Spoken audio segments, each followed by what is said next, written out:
Hi friends, ಎಲ್ಲರೂ ಹೇಗಿದ್ದೀರಾ? ನಾನಿವತ್ತು ಮಕ್ಕಳಿಗೆ ಅಂತ ಮನೆಯಲ್ಲೇ ಬಾದಾಮಿ ಪೌಡ್ರ್ ಮಾಡಿದ್ದೀನಿ. ನೋಡೋಣ ಬನ್ನಿ. ಮೊದಲು ಸ್ಟವ್ ಆನ್ ಮಾಡಿ ಪಾತ್ರೆ ಇಟ್ಟು 1 ಬೌಲಷ್ಟು ಬಾದಾಮಿ ತೊಗೊಂಡಿದ್ದೀನಿ ನಾನಿಲ್ಲಿ. ಚೆನ್ನಾಗಿ ಹುರ್ಕೋಬೇಕು. ನೋಡಿ, ಈ ಥರ ಆಗೋವರೆಗೂ ಹುರ್ಕೊಂಡು ಒಂದು ತಟ್ಟೆಗೆ ಹಾಕ್ಕೊಳ್ಳಿ. ನೆಕ್ಸ್ಟ್ ಗೋಡಂಬಿ ಒಂದು 1/4 ಬಟ್ಲು ತೊಗೊಂಡಿದ್ದೀನಿ ನಾನಿಲ್ಲಿ. ನೀವು ಬೇಕು ಅಂದರೆ ಜಾಸ್ತಿನೂ ಹಾಕೋಬೋದು. ನಾನು ಮಕ್ಳಿಗೆ ಕಫ ಆಗುತ್ತೆ ಅಂತ ಸ್ವಲ್ಪ ಹಾಕ್ಕೊಂಡಿದ್ದೀನಿ. ನೋಡಿ, ಈ ಕಲರ್ ಆಗೋವರೆಗೂ ಹುರ್ಕೊಳ್ಳಿ. ನೆಕ್ಸ್ಟು ಅದೇ ಪಾತ್ರೆಗೆ ಒಂದು 1/4 ಬಟ್ಲಷ್ಟು ಪಿಸ್ತಾ, ಇದನ್ನು ಅಷ್ಟೇ ಹುರ್ಕೊಂಡು ತಟ್ಟೆಗೆ ಹಾಕ್ಕೊಳ್ಳಿ. ಫುಲ್ ತಣ್ಣಗಾಗೋವರೆಗೂ ಬಿಟ್ಬಿಡಿ. ಫುಲ್ಲು ತಣ್ಣಗಾದಮೇಲೆ ಮಿಕ್ಸಿಗೆ ಹಾಕ್ಕೋಬೇಕು ಇದನ್ನು.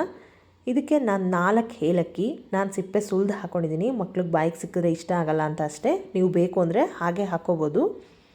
ಅರಿಶಿನದ ಪುಡಿ ಒಂದು ಅರ್ಧ ಚಮಚ, ಕೇಸರಿ ಒಂದು ಅರ್ಧ ಚಮಚ ಎಲ್ಲ ಹಾಕ್ಕೊಂಡು ರುಬ್ಕೊಳ್ಳಿ. ಇದನ್ನೆಲ್ಲ ಒಂದು ತಟ್ಟೆಗೆ ಹಾಕ್ಕೊಳ್ಳಿ. ನೆಕ್ಸ್ಟ್ ಇದೇ ಮಿಕ್ಸಿ ಜಾರ್ಗೆ ಒಂದು ಅರ್ಧ ಬೌಲಷ್ಟು ಸಕ್ಕರೆ, ಬೇಕು ಅಂದರೆ ನೀವು ಜಾಸ್ತಿನೂ ಹಾಕೋಬೋದು. ನಾನಿಲ್ಲಿ ಒಂದು ಅರ್ಧ ಬೌಲಷ್ಟು ಮಾತ್ರ ಹಾಕ್ಕೊಂಡಿದ್ದೀನಿ. ಬಾದಾಮಿ ಪೌಡ್ರ್ ಜೊತೆ ಮಿಕ್ಸ್ ಮಾಡಿ. ನೋಡಿ, ಈ ಥರ ಆಗಿರುತ್ತೆ.